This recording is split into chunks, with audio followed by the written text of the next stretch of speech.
this lecture, we are going to talk about the rod and ring paradox. And I love this paradox. It was one of the, for some reason, I stumbled on it when I was much younger, but it's a pretty rare paradox. I mean, you don't see this one like you do the barn door paradox. It involves having a ring, which I'm going to show in blue here, perfectly circular ring, and cross-section of the ring, I've drawn it like this. And we're going to work in the XY plane, right? So this is sort of the lab, right? And the lab has coordinates. The lab will be called frame S, and it'll have coordinates X and Y. And the idea is that this ring is actually edge-on in the lab. So its width, right, or its diameter this way, this is a top view of the ring. This is actually coming out in the Z plane, right? So once you understand that geometry, I can erase this. And we're just looking at this ring edge on. And then there's also a rod involved, right? And the rod we're looking at edge on. Now we're ignoring this dimension. This dimension is not relevant. These are infinitely thin in the Y extension, I guess, but they have definite extension in the X direction. And the ring and the rod, as depicted here, you might say, well, they're stationary in the frame of the observer. They're stationary right now in the lab frame. They're just sitting there. And so this length is the rest length of the rod, and this length is the rest length of the ring. And it's very important. The only fact about this that matters, that's very important, is that the rod is about, I guess I've drawn it a little less than twice the diameter of the ring.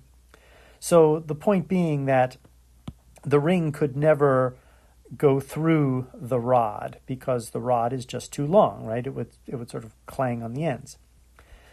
And the idea of the paradox is that we set things in motion in such a way that the rod is contracted, and once the rod is contracted, then all of a sudden everything is in fact okay, because now the ring can clear the rod because the rod is length contracted.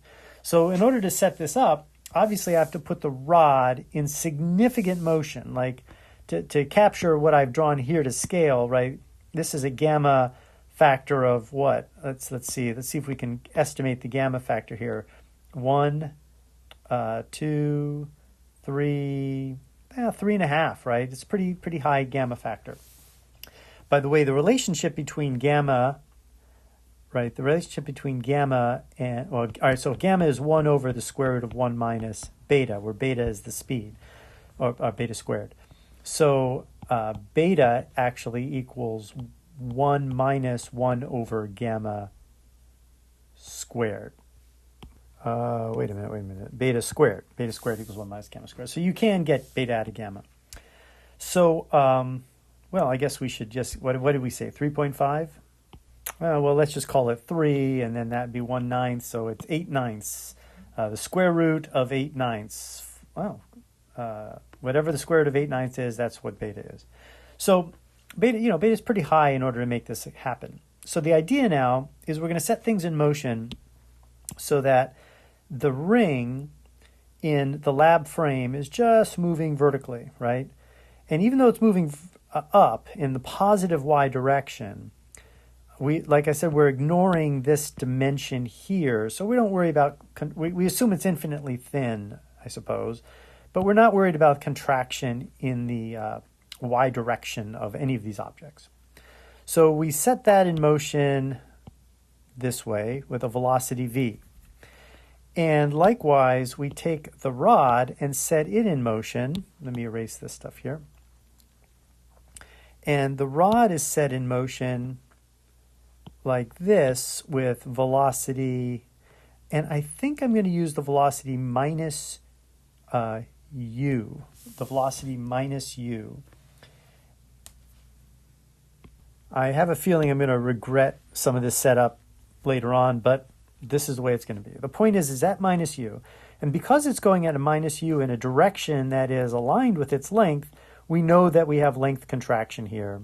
And we know that this rod's length in the lab frame is L over gamma, where L, well, I guess I'll go L0, where L0 is the rest frame, the rest length of the rod.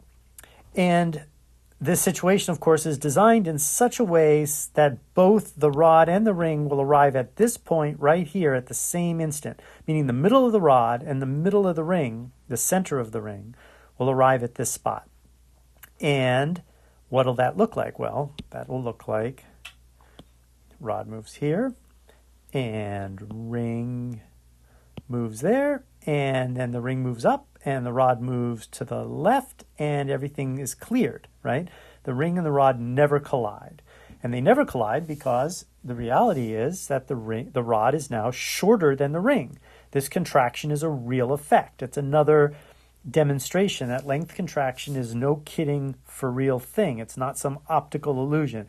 And what's important to understand about the fact that this is not an optical illusion is there are interesting relativistic, I'll call them paradoxes, that are in fact optical illusions. There is a famous story of what does a square moving at a high velocity look like? What does it look like? And I mean look like literally by, I'm asking if I took a photograph of it, what would I see? And of course, a photograph is dependent on photons that leave this object along various trajectories, and the photons that arrive at my film at the same instant, that's what the thing looks like, right? But those photons that arrive at my film at the same instant may have left the object at very different times. Ergo, what it looks like and what it actually is are not the same. When I say what is an extended object actually like, right, I'm using looks like and is actually. By saying is actually, what I'm talking about is what is the location in space-time of each point on this object at the same instant in time, meaning the time coordinate of every one of these points on this extended object has to be the same. Then its spatial coordinates is what it actually is, right, as opposed to what it looks like. So, but we slip between these things. Like I'll say, oh, the rod looks short in the frame of the observer. Well, I'm using the word looks, but don't take that to, that's me being sloppy, right? It's not precise. The rod in this case is actually this shortened, contracted object. Now, I do know that if it's in movement relative to me, I do know that in its rest frame, it's longer, right? But its rest frame is not special. It seems like, oh, the rest frame must be special. The rest frame is only special to us humans because it's easier to do calculations in something's rest frame often. The problem is when you have a lot of things moving, like in this problem, it's hard, it's not so clear what rest frame do you choose. The rest frame of the lab, well, that's great. It makes it really obvious. Everything just sort of moves through each other and it's really simple to sort of see and understand. But what we're going to realize now is that in the rest frame of the rod, it's much more complicated. But we're going to go there, right? And we're going to see how that works. So understand if I say looks like or appears to be when I talk about length contraction or time dilation, I really mean is actually, all right? I'll slip up, but we all slip up, and you got to kind of get used to that language being a bit sloppy because it just is. It's very similar to biologists, right? When biologists talk about adaptations of organisms, they sometimes say things like, this organism made fingernails in order to accomplish X. But of course, that's the opposite of what true evolution implies, right? And true evolution implies that these adaptations happen randomly and through natural selection, et cetera, but we fall into the language of design, and intelligent design advocates have used those language errors against the science itself, which is, of course, ludicrous, but that's what happens. Anyway, and that's happened in special relativity too, right? They've claimed that this is some kind of illusion, but it's not an illusion. Okay, anyway, the point of this story, so the point of the paradox is, well, we haven't gotten to the paradox yet. I've just set up an arrangement where the length contraction has cleared the rod, and you might do such an experiment, not that this is a plausible experiment, but you might do such a thought experiment to tell everybody you are serious about the fact that this is length contracted. Just like the barn pole paradox, closing that contracted rod in the barn is a way of you saying, hey, this is the real deal, right? We're not talking about an optical illusion. We're talking about a real thing. Okay, so the problem is, what happens when you do this from the rest frame of the rod? Every rest frame is equal. Every rest frame is the same in this world. So we should have no trouble doing this from the rest frame of the rod. But in the rest frame of the rod, what's going on in that case? Well, now the rod is its own length. It's its proper length in its own rest frame. And everything around it is moving. So this ring now, which is shorter than the rod, has an apparent motion to the rod of coming in like this, and they're going to meet at the center, right? And now what's happening is the paradox, the way the paradox goes, is that the ring's motion is contracted in the x direction, right? So the ring actually has contraction like this. And now the situation's really bad. Not only was it bad, now Lorentz contraction works against you and makes it even worse for the story.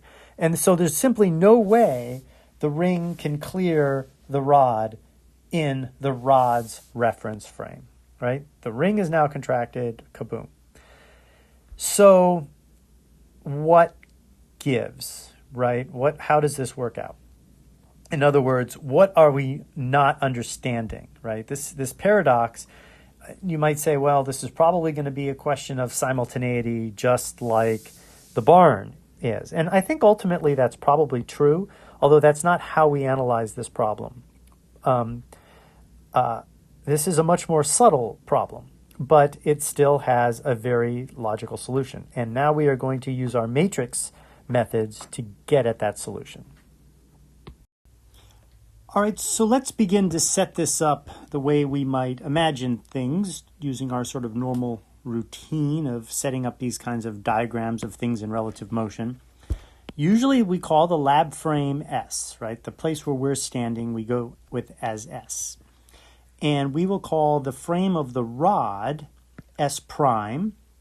And the frame of the rod will be moving with a velocity of minus u in the negative x direction, where x is the axis in the frame of the lab, which is aligned, to be fair, is aligned with x prime, the frame of the rod itself. And the ring will be moving with a velocity v in the frame, well, the ring will be stationary in its own frame, which is s double prime. So s double prime is the frame of the ring, and the ring frame is moving in the positive y direction of the lab's frame. And that positive y velocity is v. In fact, I should really redo this a little bit. I should move v over, I should move v over here to show that that's the velocity of the frame, right? The ring is stationary in this frame. If I say the ring's frame, I'm talking about the proper frame of the ring, where the ring is not moving. So it just sits right there with one side of it at the origin and the other side at some position, x double prime, delta, with some proper length. Likewise, in the frame of the rod is, I guess if I was to do this with sort of the same kind of consideration, I would put it, at the origin, and it's unmoving in this frame. It doesn't move. Now, the frame itself is moving minus u relative to s, and this frame is moving positive v with relative to s. So that's the general construction, except now what is it that I want to do? I want to evaluate this whole problem. We know what happens here, right? We've already seen what happens here. This distance, this length is contracted, this ring moves up, it moves over, and it passes through, and everybody's happy in this frame of reference. We want to know what's going on in this frame of reference. So everything has got to be moved into this frame of reference. In particular, the ring has to be moved, because the ring is the only other thing that's moving, right? This guy doesn't care what's happening with the cat in the lab. He's just interested in whether or not this ring is going to hit the bar or not, right? So to move the ring into the bar, this is now going to be our stationary frame. So what I'm going to do is I'm going to rename things a little bit, because instead of the lab frame being S, let's call the lab frame S prime, right, and put the single primes here. And let's call the rings frame the rods frame S, which is the frame that we're doing all our work in, right? This is the frame that we're going to care about the most. And that's just to show you that every frame is equivalent. Just because this is the lab doesn't make it any more privileged than anything else. It doesn't deserve to be unprimed just because it's the lab. So we're going to now make our unprimed frame the frame of the rod. And this is your matrix that takes a general velocity, right? A general velocity, which would be, say, v equals beta x, x hat, plus beta y, y hat, plus beta z, z hat. And this is the Lorentz transformation from the stationary frame to the moving frame. So what I'm going to want to do is I want to take, what is the rod C in this story? Well, first of all, the rod sees itself to be sitting there stationary at its rest length L0, right? We know that's what the rod sees about itself. The question is, what does the rod see about the ring? So to figure that out, I'm going to move the ring from its rest frame into the rest frame of the lab, and then I'm going to move the coordinates of the rest frame of the lab into the rest frame of the rod. And that's a two-step process, but we can do it because we know these velocities. I know the velocity relative to the lab of the ring, and I know the velocity of the rod relative to the lab. So how do I move from the ring to the lab? Well, that is simple, because v is just going to be in the positive y direction. Or is it actually? I'm thinking about moving from the ring to the lab, right? This is the velocity of the ring in the lab. So I've got to actually make this a minus sign. So what I would write here is beta y equals minus v, as I've written it here, right? As I've drawn everything out here. Beta y equals minus v, and these other guys are just 0.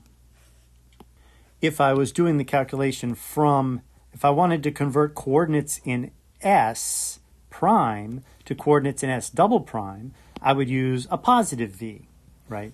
But I'm basically taking the inverse of that. So what does this matrix end up looking like? Well, let's see.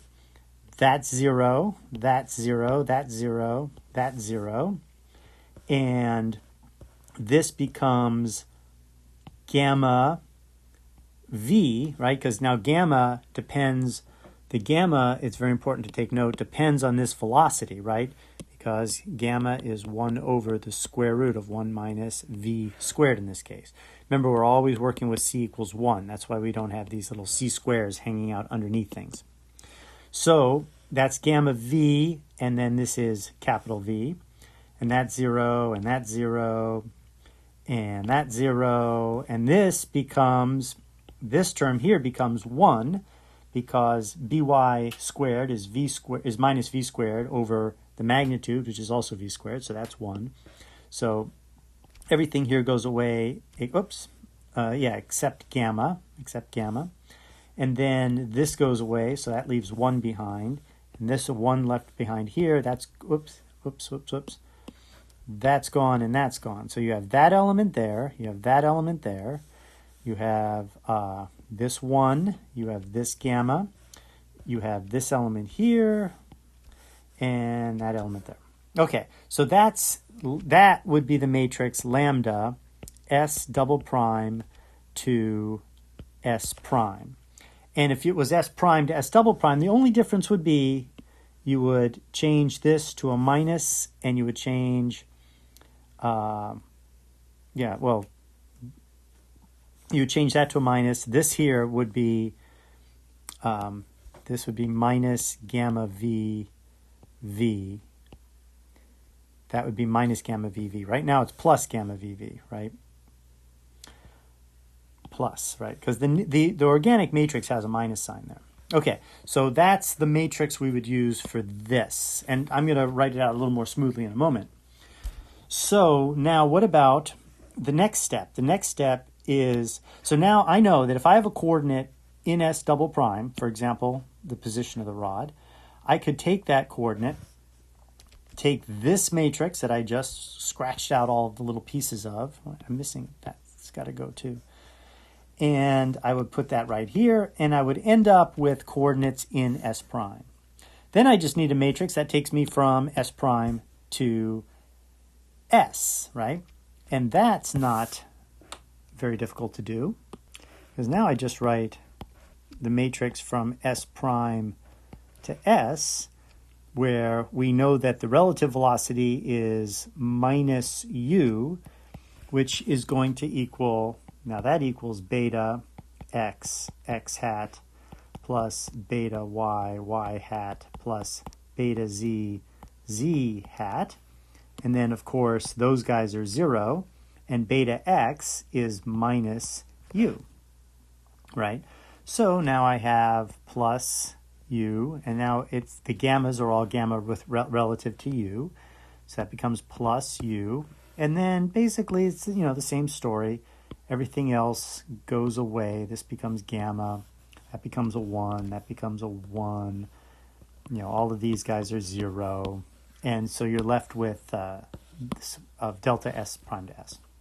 So now I can take the ring and find out what is the ring, how is the ring understood by the reference frame S.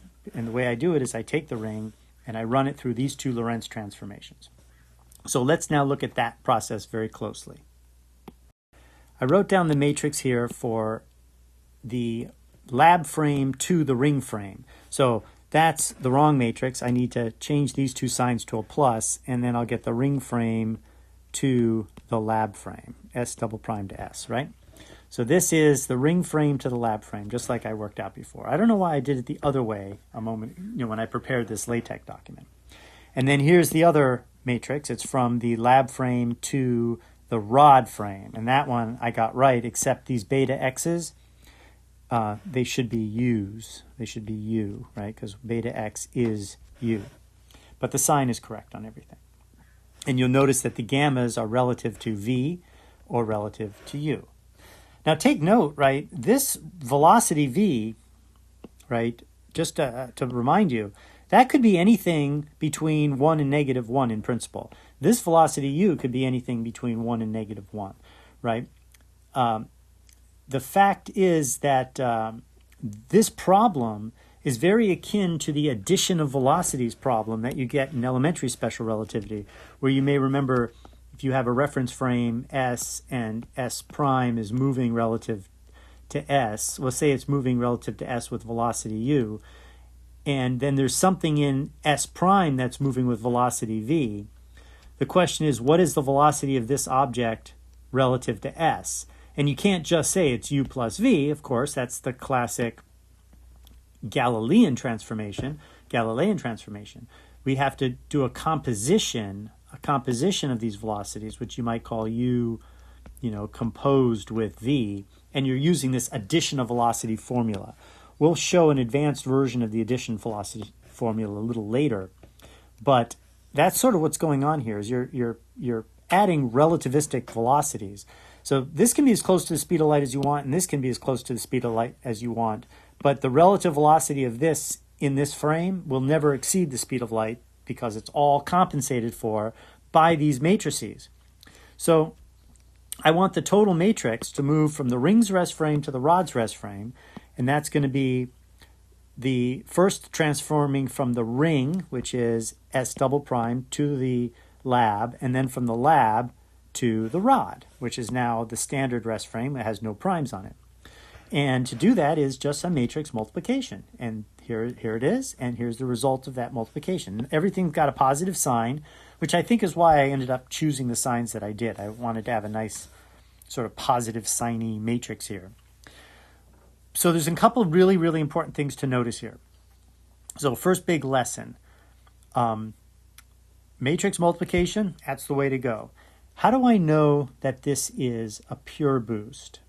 I know it's a pure boost because I constructed it from this matrix here, which you may remember was the definition of a pure boost, right? I don't think we derived this matrix, but this matrix is always going to be pure boost. So if you're substituting in bx, by, and bz into this, to various velocity vectors into this, you're getting a pure boost. And you notice that it's a perfectly symmetric matrix, minus gamma by, minus gamma by, gamma minus 1 bxy, gamma minus 1 bxy. This is a symmetric matrix. All pure boosts are symmetric. Notice now that when we multiply this pure boost and this pure boost, we get this matrix, which is not symmetric. That is not symmetric. This term and this term is off by a factor of gamma v. This term and this term is off by a factor of gamma u. This term and this term are completely off by, infinity, right? They're just totally wrong. So this is not symmetric. And therefore, this is not a pure boost. This must be a Lorentz transformation that is a boost and a Lorentz transformation that is some kind of rotation, right? So two successive boosts are not a boost. In other words, this is not really a group. Boosts don't form a group because two boosts, one after another, don't produce another boost. It produces a boost with a rotation. So Lorentz transformations have boosts, have rotations, and if you combine them both, you get a Lorentz transformation that is both a boost and a rotation, right? I can multiply these two matrices. If I multiplied these two matrices, what would end up happening is this section would start getting jumbled amongst itself in a way that keeps it all honest, right? In a way that always preserves the metric delta t squared minus delta x squared, right? Or delta space squared, I guess I should say x vector squared. This, depending on the convention, that value will never change. And rotations just mix up this stuff here. But the point is that successive boosts do not constitute another pure boost. And this is true all the time, and this is the source ultimately of Thomas precession, right? Thomas precession. And the reason is because an electron that's going around an atom like this, it's constantly boosting a little bit into a new frame. It's accelerating constantly inward. So it's always changing its reference frame a little bit. And we'll show eventually later that these little boosts from one reference frame to another, they're not collinear. And because they're not collinear, you have this phenomenon where when you multiply each non-collinear boost, you end up with a boost plus a rotation. And so that's really, really important. But anyway, that's one of the reasons I like this rod and ring paradox is you get to multiply these two matrices together. You get a third matrix that's not a pure boost. But it is still a Lorentz transformation, and we've got it. So we know everything we need to know to move on to the next step. So the next step is to take this Lorentz transformation from the ring frame into the rod frame and ask, okay, what does an interval in space-time in the ring frame look like in the rod frame? And so in the ring frame, if we orient the rod, or we orient some object with some delta t and some delta x, right, we will transform that using this matrix. Remember, everything's linear, so you can go with these deltas, that's fine. And this is what the coordinates will be in the ring's frame. Now, what we're curious about is what does the ring actually look like in the ring's frame, right? This isn't what does it look like, what is it actually is. I guess actually looks like mixes these words together, but what is the actual shape of the ring in the rod's frame? And the way we know that, remember, is that delta t in the rod's frame needs to be forced to be 0 because we're interested in the single time slice of the ring, right? When we talk about the ring in S, right, if this is the frame S, if I talk about the ring in S, I want to know, what does the ring look like? This is Y and Z. If this is the ring in S, and I'll give you a hint, it's at an angle right there.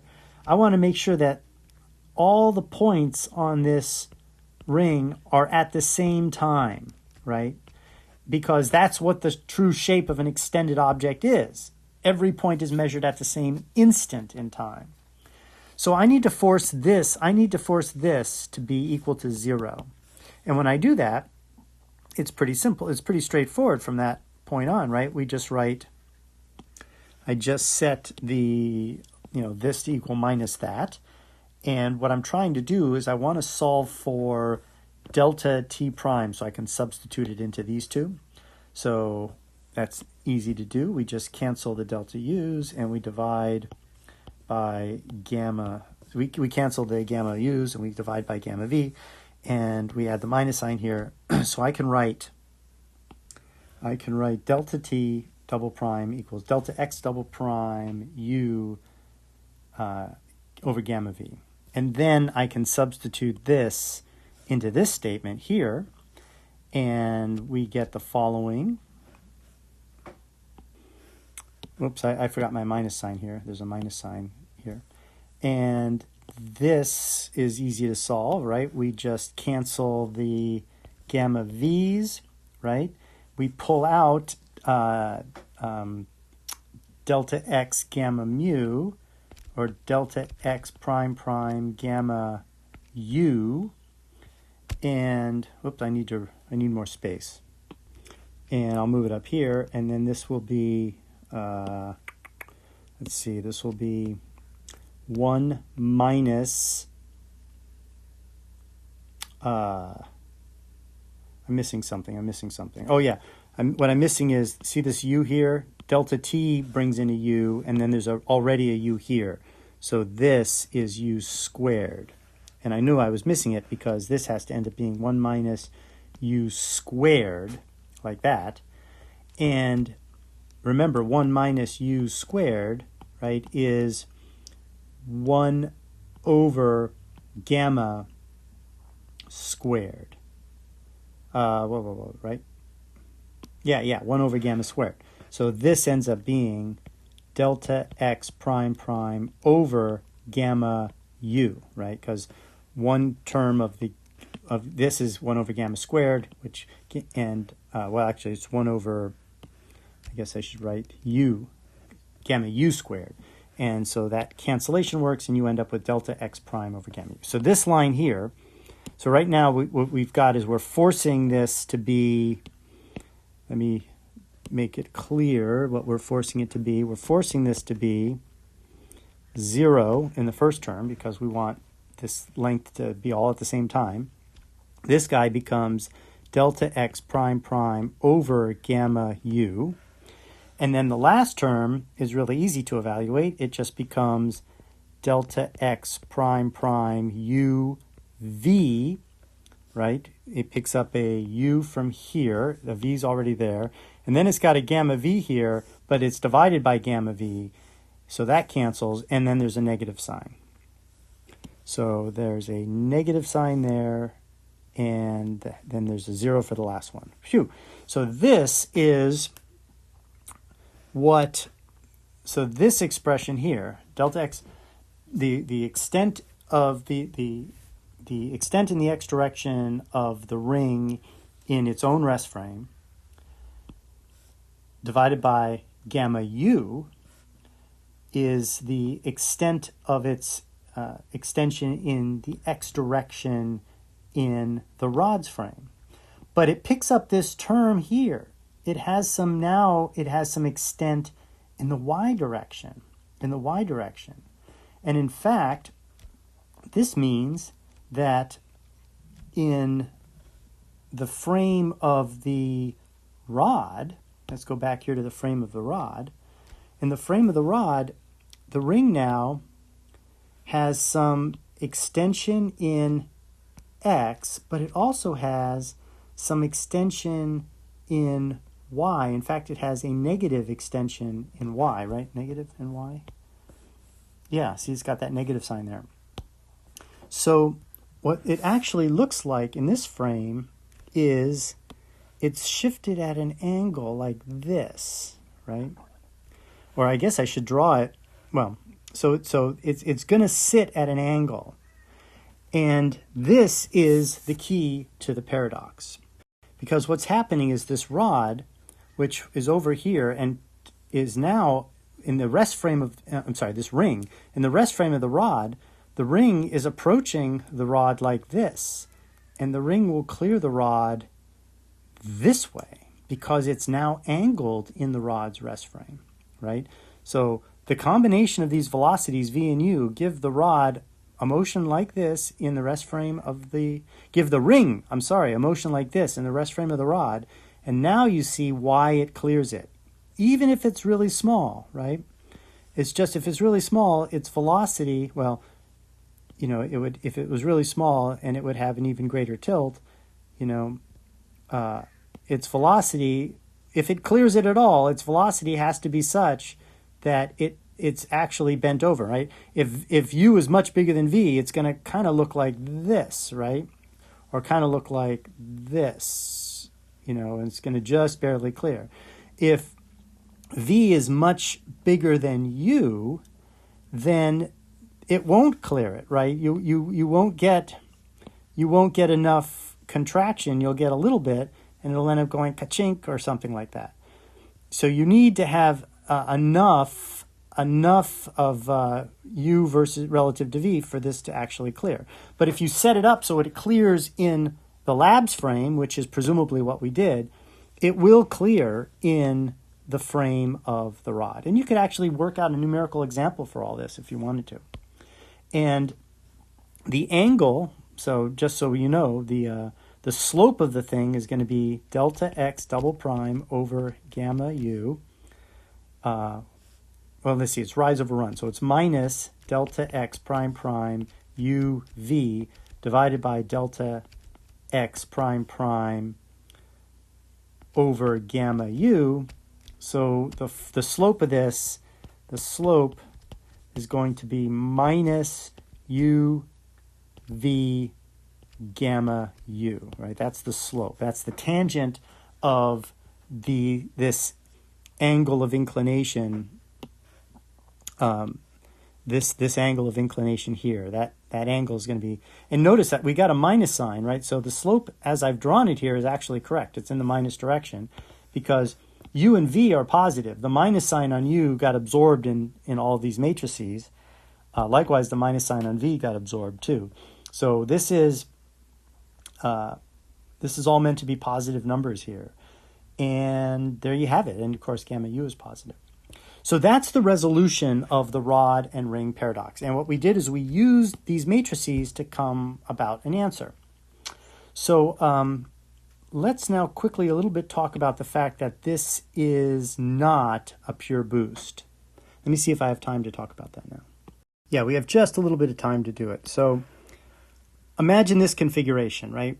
It's not exactly what we did for the rod and ring paradox, but you can imagine something similar.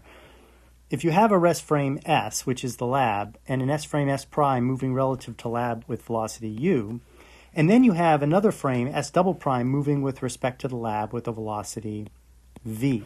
Now that is similar to what we had, right? We had, in our circumstance, this middle frame was kind of the lab, and we were moving from here through the lab to get into the frame of the rod. But you could just say, well, wait a minute, let's just start from the rod, move to the lab, move to the ring, and I can get there must be some other vector, right, that just connects the lab to the ring. And there is, right? This is an addition of velocity formula, right? If these are collinear, if u and v are collinear, you would end up with exactly the addition of velocity formula we're used to from elementary special relativity, which you should have seen before. Let me show it to you again. Right, here it is, right? The combined velocity of u and v, which could be anything under the speed of light. U and v can both be very close to the speed of light. It's the vector sum of the two plus 1 plus the the dot product of the two, right? And this will always be less than C. This will always be less than C, because this magnitude here will be always larger than this. And what we usually do is we study this collinearly. So if you've seen this in your elementary classes, you don't see vectors here. You just see ux plus vx, right? And then this is ux times vx, right? That's the elementary version. But there's a vector version of it that you're probably not taught in elementary classes. And that includes this part right here, right? This part that has gamma u plus 1 and then this triple cross product in the numerator. And that triple cross product is the secret to turn this into a vector formula. But it's still not hard to apply. And in fact, let's apply it right now for the situation that our rod and ring paradox had, right? Let's figure out what uv is in the rod ring situation, right? And in the rod ring situation, you say, okay, relative to the rod, we've got some velocity in the x direction for the lab. And relative to the lab, we've got some velocity in the y direction. And that constitutes this vector sum. Down here, this goes away because this velocity is perpendicular to that velocity, right? So that actually goes away. So it's just over 1. So this is just a straight up vector sum. And this is a correction to that vector sum that's going to keep everything below the speed of light. And if you execute these cross products, you get the magnitude of u squared, the magnitude of v, and it's in the direction of u, which is what this is supposed to mean, but it's in the opposite of the direction of u. So this term here takes care of that entire cross product. That still goes away, right? That still goes away. Let me just get rid of these just so nobody gets confused. This part here is this part here. And then, of course, that part here is that part there, right? So then the next line, if we insert our situation where we know u and v, the magnitude of u and the magnitude of v is simply ux and vy. So we get this term here, and then I combined it with vy because that is in the direction of y. And then we get the next expression, which is just uxx plus vy, and then we have this construction here. This construct 1 minus gamma u over u plus 1 ux squared. This is where it's useful to remember that ux squared is 1 minus 1 over gamma u squared, right? I think that's what it is, right? 1 minus gamma u squared. And let's see. Oh, yeah, so I put it in there. And you crunch this, and what do you get when you crunch this? You get this. You get this nice little simple expression. So the this vector w, which is the composition of u and v, using relativistic composition of u and v, is really interesting. It's just uxx, but vy corrected by gamma. And what's really going on here, I think, is the time part of gamma. Because you're orthogonal, it ends up like the only correction that matters is the time part of gamma. The gamma is correcting the time part of this velocity. So it's really a time dilation that's actually happening here. So the reason this is important is because we can now, in principle, you can create a boost in this direction, in this w direction. And you would think that that would be equivalent to what we just did. And this is that boost, right? This is the boost in that equivalent direction, right? The equivalent direction of this direction, right? Which is supposed to account for, let's see, this, right? It's supposed to be just boosting from S prime to S, or the way I have it drawn here, from S to S prime, right? Just using this one boost, which is supposed to be somehow equivalent to these two, right? But this is a single pure boost, and this is a pure boost, and this is a pure boost. And I've already shown you that the product of two pure boosts is not a pure boost. So something is wrong about saying that this is equivalent to those two. The diagram's correct for what it is, but the truth is that this boost here is not equivalent to these two boosts here, these two non-colinear boosts. And if we go to our matrix that we just constructed using this single velocity, right, this velocity w, what we see is, look, it's perfectly symmetric. Vy over gamma u minus Vy over gamma u. That term is the same as that term, with just these two little pieces are flipped, right? These two little pieces are flipped. And everything's symmetric. So this is a pure boost. So this pure boost will not be the same, and you'll need an additional rotation to match the boost that we use to solve the paradox.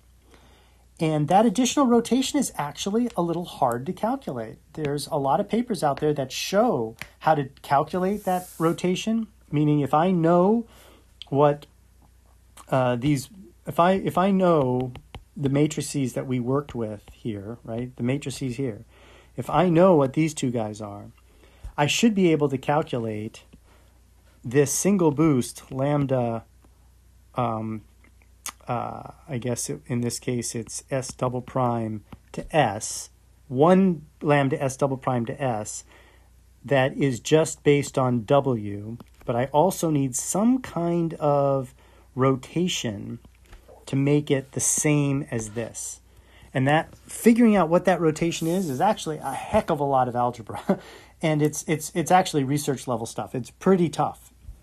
I mean, there are papers out there that show the formulas to get the equivalence. I'm not going to bother with that. That's way outside the zone. All you need to recognize is that 2 consecutive boosts is equivalent to a single boost and a rotation, right? And you can see that by the non-symmetry of the matrix. Okay, so we'll now broker this eventually into Thomas precession a little bit. We'll talk about Thomas precession, which digs into this a bit more. And then we will work on the Lorentz transformation of electromagnetic fields. All right, thanks for paying attention, and talk to you next time.